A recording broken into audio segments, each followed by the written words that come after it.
Assalamualaikum warahmatullahi wabarakatuh. Semangat belajar. Semoga kita semua dalam keadaan sehat.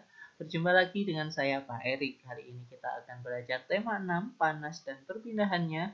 Subtema 1, suhu dan kalor. Mata pelajaran IPA tentang sumber energi panas, suhu dan pengaruhnya. Sebelum kita mulai belajar, agar apa yang kita pelajari bisa menjadi ilmu yang bermanfaat dan di setiap detiknya bisa menjadi pahala bagi kita semua, mari kita awali dengan membaca basmalah terlebih dahulu. Bismillahirrahmanirrahim. Oke, alhamdulillah. Tujuan pembelajaran pada pertemuan kita kali ini yaitu siswa mengetahui perpindahan dan pengaruh kalor terhadap benda. Kita langsung ke materi. Mengidentifikasi sumber energi panas pada benda-benda di sekitar. Benda yang dapat menghasilkan energi panas disebut sumber energi panas. Matahari merupakan sumber energi panas terbesar.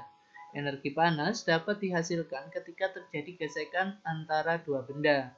Energi panas juga dapat diperoleh dari api. Perhatikan aktivitas di bawah ini.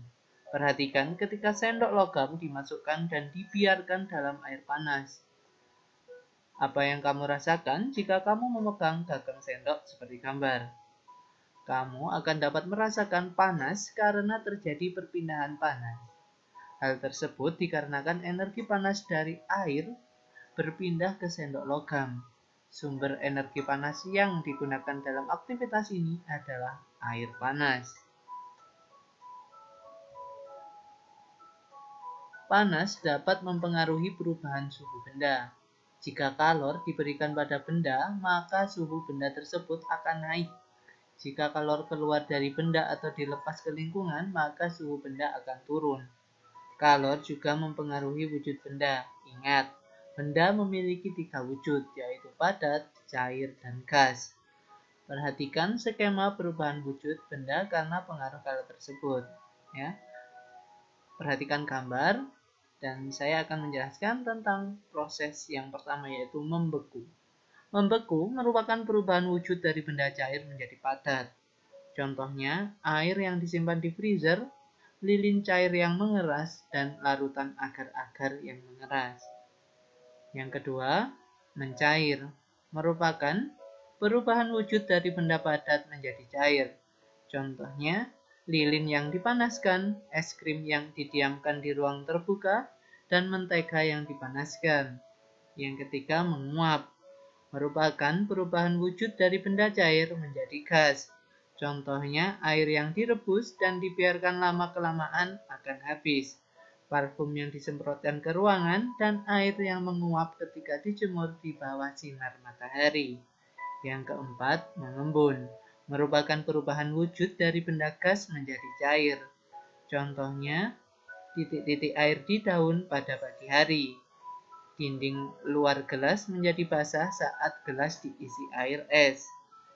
Yang kelima, menyublim. Merupakan perubahan wujud dari benda padat menjadi gas. Contohnya, kapur barus yang disimpan di lemari. Yang keenam, mengkristal atau mendeposisi merupakan perubahan wujud dari benda gas menjadi padat. Contohnya, gas karbon dioksida yang dibekukan menjadi es kering.